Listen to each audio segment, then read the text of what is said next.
નમસ્કાર વિદ્યાર્થી મિત્રો, કેમ છો? મજામાં ને? અગાઉ આપણે ધોરણ 10 ના ગુજરાતી વિષયમાં ચોથો જે પાઠ છે ભૂલી ગયા પછી, જેના સર્જકે રઘુવીર ચૌધરી હતા, એકાંકીનો આપણે અભ્યાસ છે તે કરેલો. આજે આપણે આ અભ્યાસક્રમમાં થોડાક આગળ જઈએ તો પાંચમું કાવ્ય જે છે અશોક ચાવડા દ્વારા છે તે રચાયેલું છે. સાહિત્ય પ્રકારની આપણે વાત કરીએ તે ગઝલ છે. મિત્રો, ગઝલ જે છે એ અરબી, ફારસી, ઉર્દુ આવી ભાષાઓમાં છે એનું નિર્માણ છે તે થયેલું છે. પણ આપણે જાણીએ છીએ કે આપણી ગુજરાતી ભાષામાં પણ રમેશ પારેખ છે, અવિનાશ વ્યાસ છે, બાલમુકુંદ દવે છે, આવા ઘણા બધા સર્જકો છે.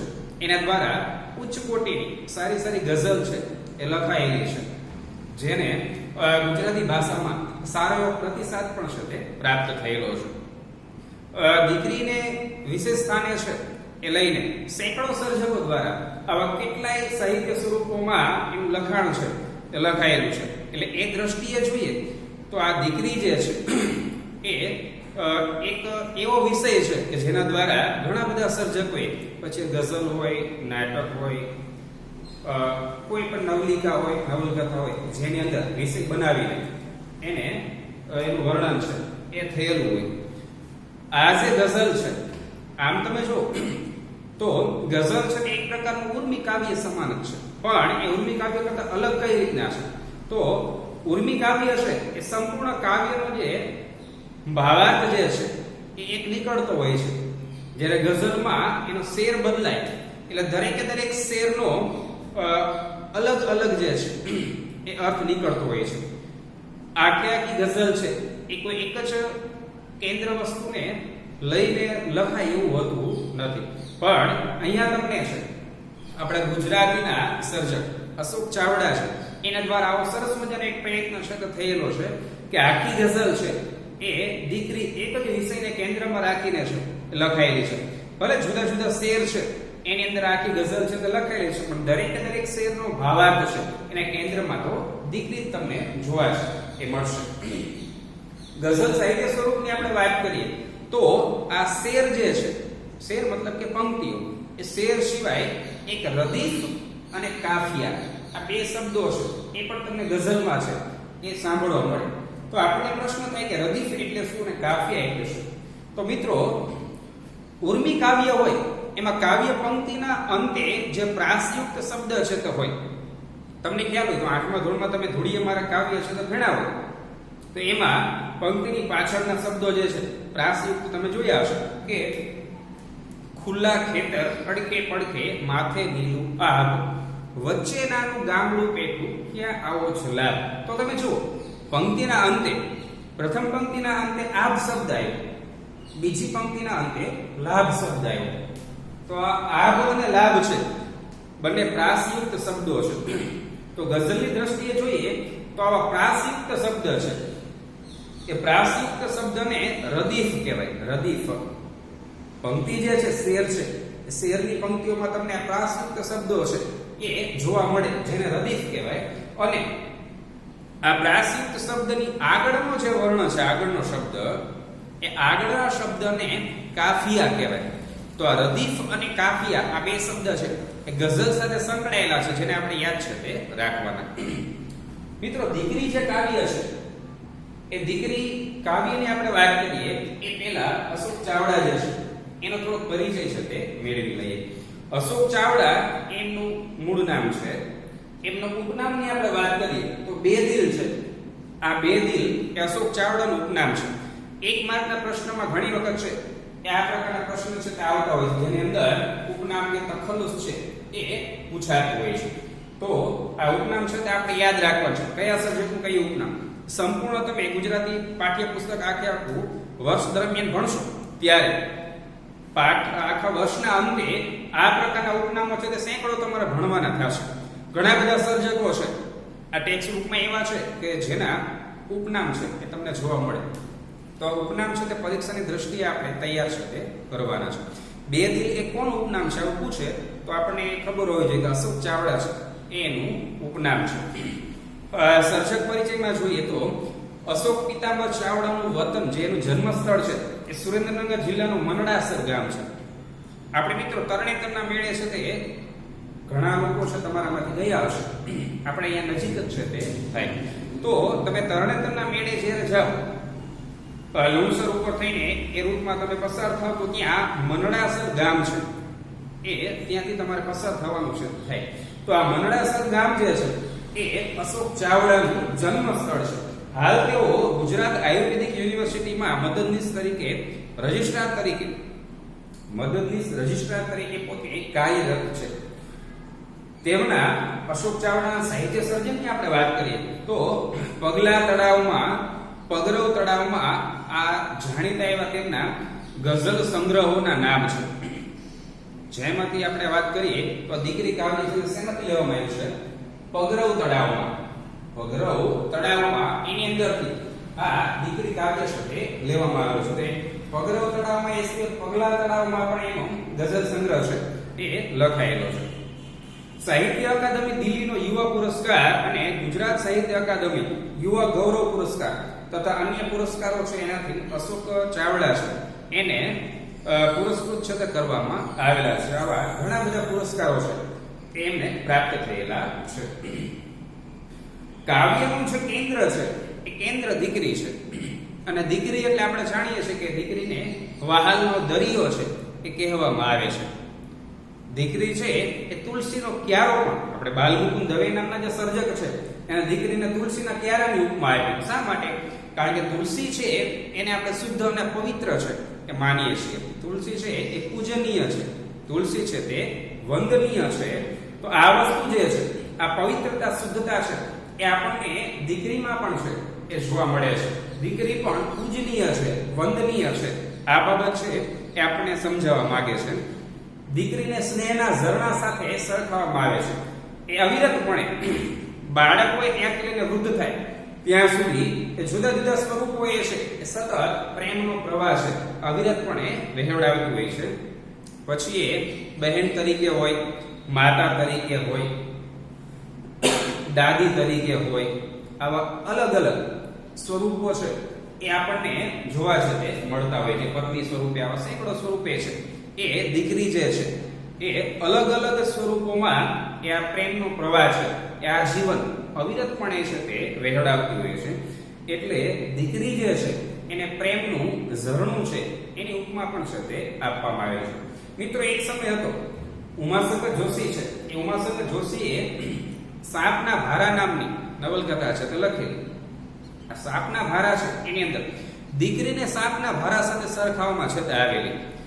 એક સમય હતો જ્યારે સમાજમાં દીકરી છે એને શિક્ષણથી વંચિત રાખવામાં છે આવતી હતી, અને આ શિક્ષણથી વંચિત દીકરી જે છે એ પરિવાર માટે બોજરૂપ છે એ બને એવી સેંકડો ઘટનાઓ છે એ સમયે ઘટતી, જેના પરિણામે એને સાપના ભારા તરીકે છે એ ઓળખવામાં આવતી.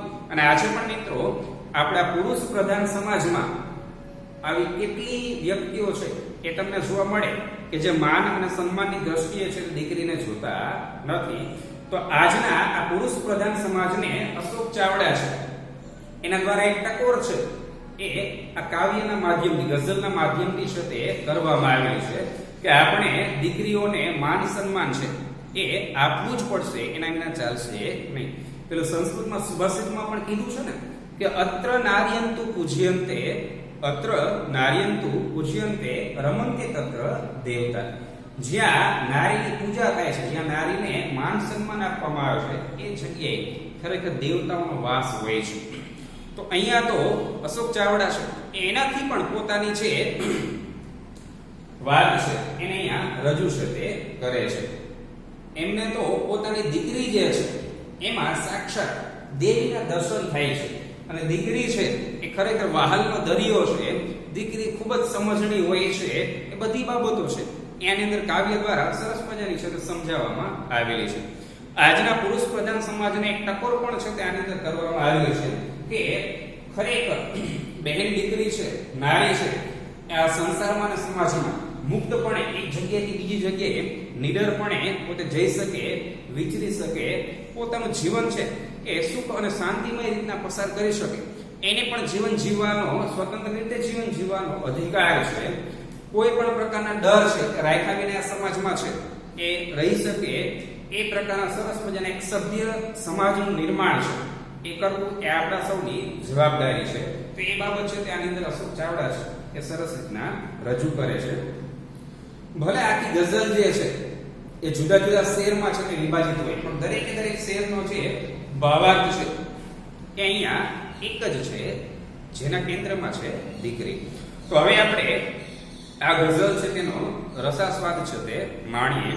સૌથી પહેલા અશોક ચાવડા જો અહીંયા પોતાની દીકરી પ્રત્યેની જે લાગણીઓ છે એને વાચા આપવાનો પ્રયત્ન છે એ આ શીર્ષક તે અશોક ચાવડા દ્વારા છે તે થયેલો છે. અશોક ચાવડા પોતે કાવ્યના પ્રારંભ કહે છે કે સ્વર્ગની એક એક દેવીની ઝલકમાં દીકરી કે સુખડ ચંદ્રને કુમકુમના તિલકમાં દીકરી. તો કેવી સરસ મજાની વાત કરી છે. સ્વર્ગની એક એક દેવીની ઝલકમાં અશોક ચાવડાની પોતાની દીકરી છે તે દેખાય છે. મતલબ કે પોતાની દીકરીમાં એને સ્વર્ગની એક એક દેવી છે એના દર્શન છે તે થાય છે. અને ખરેખર આપણે જાણીએ છીએ કે સ્ત્રી છે એ દેવી તુલ્ય છે, દીકરી છે એ દેવી તુલ્ય છે, એને માન સન્માનની દ્રષ્ટિએ છે તે આપણે જોવી જોઈએ.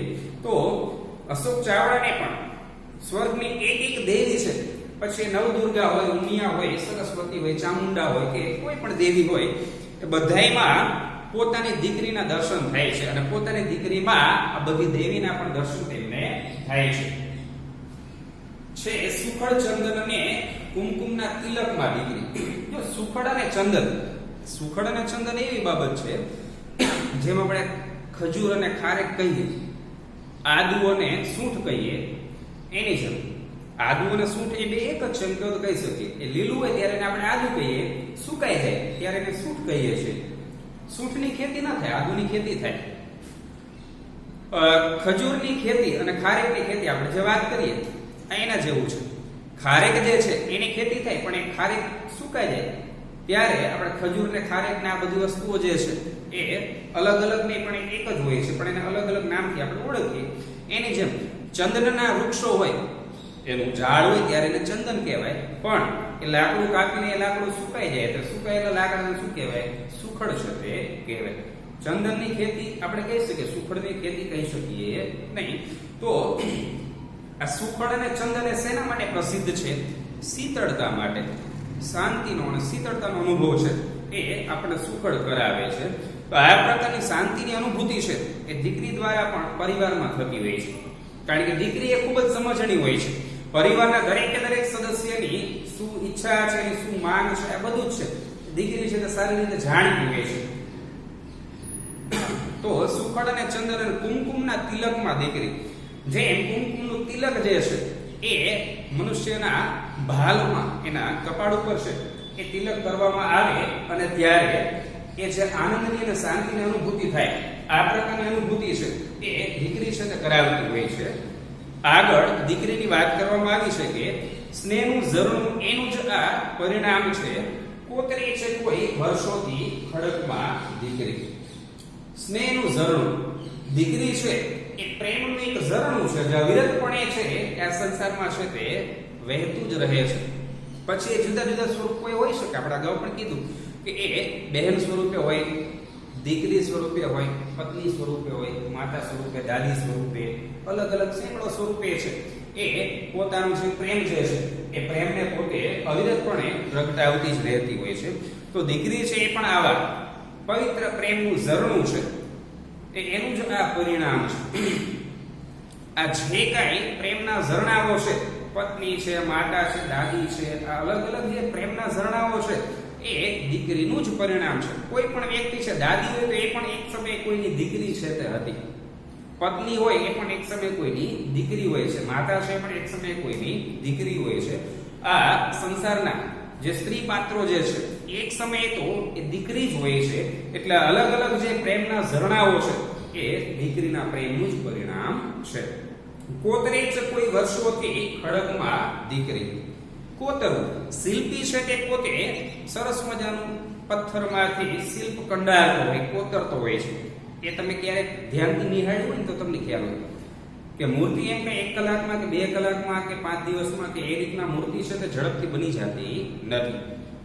પોતે હથોડી અને ટાંકણાના સેંકડો પ્રહાર છે એ પ્રહારથી પોતે પથ્થરમાં સરસ મજાનું બે નમૂનું શિલ્પ છે એ કંડારતો હોય છે શિલ્પી, અને એ શિલ્પ કંડારતા એને ઘણો બધો સમય છે તે લાગી જતો હોય છે. એની જેમ દીકરી છે એ દીકરીનું ઘડતર કરવામાં પણ એના પરિવારના સદસ્ય છે, એના માતા પિતા છે, એના સેંકડો આવા પુરુષાર્થો છે એ એની પાછળ હોય છે, અને ત્યારે એનું સરસ મજાનું ઘડતર છે તે થતું હોય છે.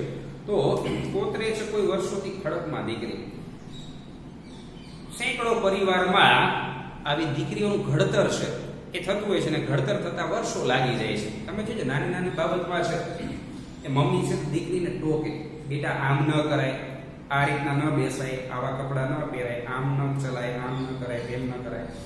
આ બધી બાબતો શું છે, જેમ પેલું સરસ મજાનું પથ્થરમાંથી શિલ્પ કંડારવા માટે એને ટાંકણું રાખીને પછી એના ઉપર હથોડાના પ્રહાર કરવા પડે છે, એમ આ નાના નાના એવા પ્રહારો હોય છે જે દીકરીના નિર્માણમાં એનું ઘડતર કરવામાં છે એને ખૂબ જ મદદરૂપ છે તે સાબિત થતા હોય છે. તો આવા સેંકડો પરિવારમાં આ રીતના અનેક દીકરીઓ છે એનું સરસ મજાનું નિર્માણ છે એ આપણા સમાજમાં છે તે થતું હોય છે, અને આ નિર્માણ જે છે તે સારી રીતના થાય એ આપણા સૌની એક જિમ્મેદારી છે, જવાબદારી છે.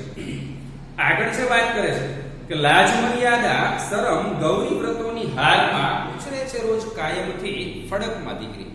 જો અત્યારના સમાજની જે કડવી વાસ્તવિકતા છે એ અહીંયા અશોક ચાવડાએ આ ગઝલ દ્વારા છે એને અભિવ્યક્ત કરી છે. ખરેખર લાજ છે, લાજ મતલબ કે શરમ, મર્યાદા છે, એની કેટલીક સીમાઓ છે, એ સીમાઓ આ બધી જે છે એ દીકરીને જ શા માટે અવલંબિત હોય છે. આ બધી મર્યાદાઓ છે દરેકને હોવી જોઈએ, દરેકને નડવી જોઈએ, પણ તમે ઘણી જગ્યાએ એવું જોયું હશે ઘણા પરિવારમાં કે દીકરાને બે રોકટોક છે, એની રીતના છે આઝાદી આપી, સ્વતંત્રતા, ફ્રીડમ, ત્યારે જે કરવું તે કર, તો દીકરી છે તો સતત ટોક ટોક કરવામાં છે તે આવતી હોય છે. તો એ જે વાત છે કે લાજ મર્યાદા શરમ ગૌરી વ્રતોની હારમાં, આ ગૌરી વ્રત એક માત્ર એક ઉદાહરણ આપ્યું છે. ગૌરી મતલબ કે સીતા માતાજી, સોરી ગૌરી એટલે કે પાર્વતી. પાર્વતી એ પોતે શિવજીને પ્રાપ્ત કરવા માટે જે વ્રત કરેલું, પાર્વતીએ શિવને પ્રાપ્ત કરવા માટે જે વ્રત કરેલું એને ગૌરી વ્રત છે તે કહેવાય. અને આ ગૌરી વ્રત જે ઘણી બહેનો છે તે રહેતી હોય છે. તો આ પ્રકારના વ્રતો છે, લાજ મર્યાદા શરમ છે, આની હારમાં એટલે જીવે ત્યાં સુધી એક પછી એક. સમજો એકાદશી દાદીમાં હોય ને, નાના બાળકની વાત નથી કરતો, નાની દીકરી એ મોરા વ્રતથી શરૂઆત કરે, આપણે જાણીએ છીએ, એ છેલ્લે સુધી વૃદ્ધ થાય ત્યાં સુધી આવા વ્રત ને વાર ને એકાદશી ને ફલાણું ઢીકણું ઘણું બધું સતત રહેતી જ હોય. તમે જોયું તો આની હારમાં છે એનો ઉછેર થાય છે, ટૂંકમાં એ આ રીતના કેળવાય છે, દીકરીનું જે ઘડતર છે આ રીતના થતું હોય છે. જીવે ત્યાં સુધી એ પોતે આ રીતના છે એ જીવે છે, અને શું કહે છે કે રોજ કાયમથી ફડકમાં દીકરી. ફડક મતલબ કે ડર. ફડક એટલે શું થાય,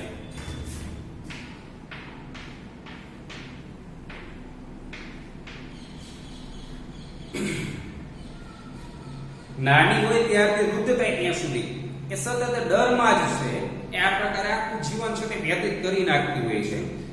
પોતે નિડર થઈને સ્વતંત્ર રીતે આ સમાજમાં છે તે જીવી શકતી નથી.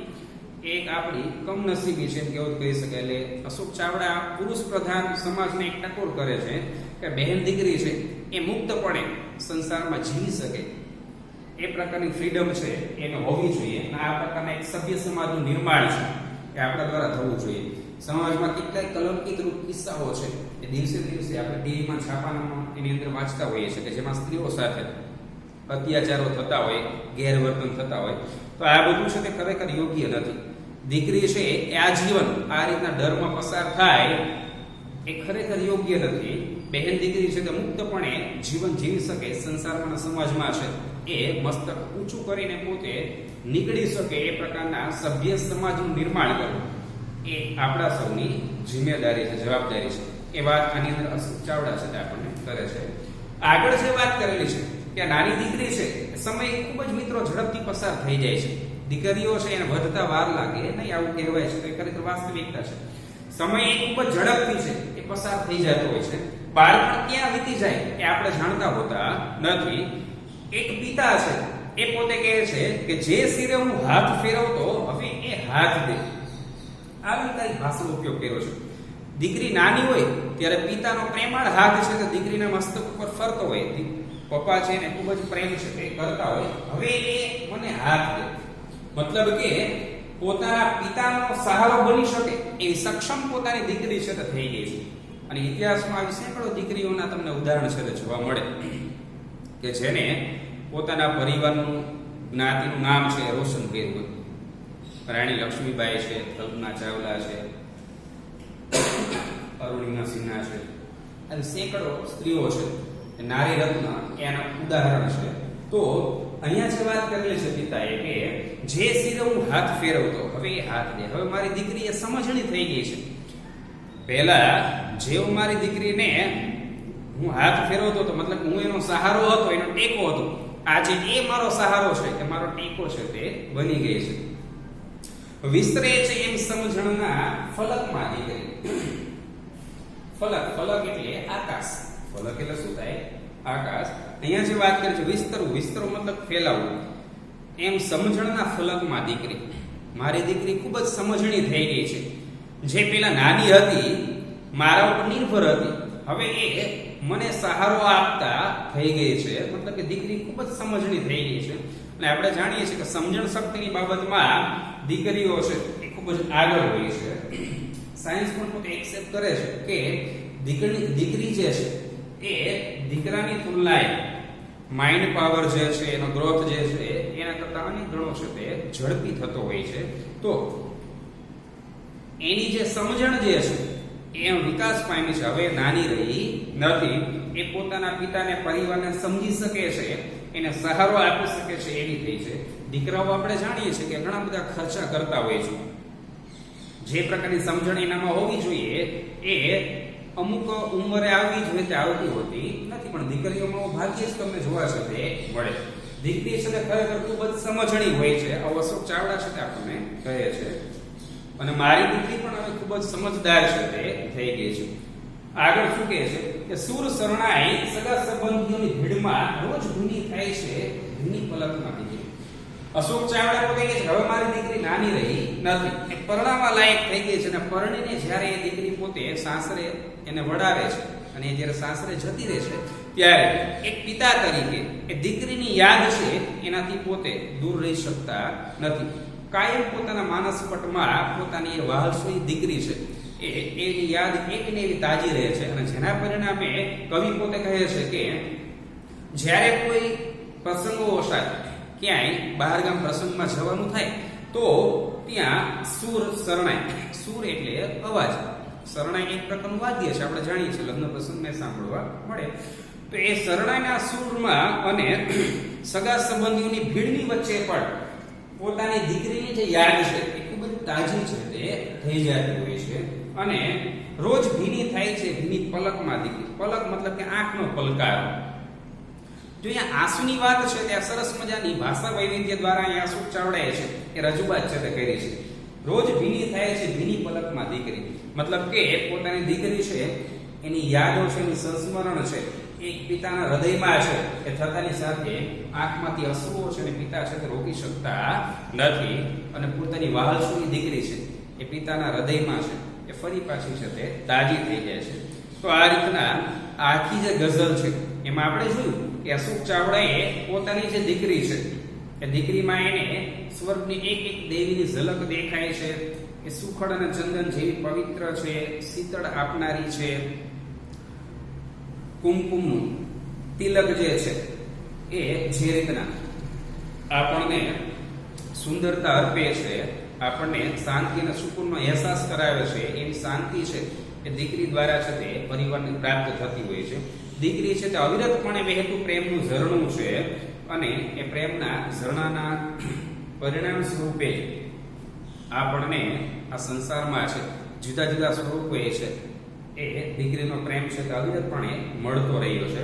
શિલ્પી જે રીતના ખૂબ અથાગ મહેનતથી કોઈ પથ્થરમાંથી બે નમૂન શિલ્પ કંડારે એની જેમ આજે પણ સેંકડો પરિવારમાં અને કેટલી દીકરીઓ છે એનું ઘડતર છે તે થઈ રહ્યું છે. પોતાના માતા પિતા છે એ દીકરીનું ઘડતર છે તે કરી રહ્યા છે. લાજ મર્યાદા અને શરમ અને ગૌરી વ્રતને આવી બધી જે બાબતો છે એ બંધનોની અંદર દીકરી છે એ ઉછરે છે અને એને કાયમ માટે આવા સેંકડો ડર છે એ સતાવતા રહેતા હોય છે. તે ડર છે કે દૂર કરવાનું કામ એક પુરુષ પ્રધાન સમાજ તરીકે આપણા સૌનું છે અને આપણે દીકરી ડેરા વિના નિડર થઈને પોતે આ સંસારમાં સમાજમાં હરીફરી શકે, જીવી શકે એ પ્રકારના એક આદર્શ સમાજનું નિર્માણ કરવું એ આપણા સૌની જવાબદારી છે. પિતા કહે છે કે જે દીકરી પોતે નાની હતી જ્યારે હું એના મસ્તક ઉપર પ્રેમથી હાથ ફેરવતો સમય એ ખૂબ જ ઝડપથી પસાર થઈ ગયો અને આજે એ દીકરી છે એ મારી સમકક્ષ થઈ ગઈ છે, સમોવડી થઈ ગઈ છે અને મને ખૂબ જ સહારો છે તે આપતી થઈ ગઈ છે.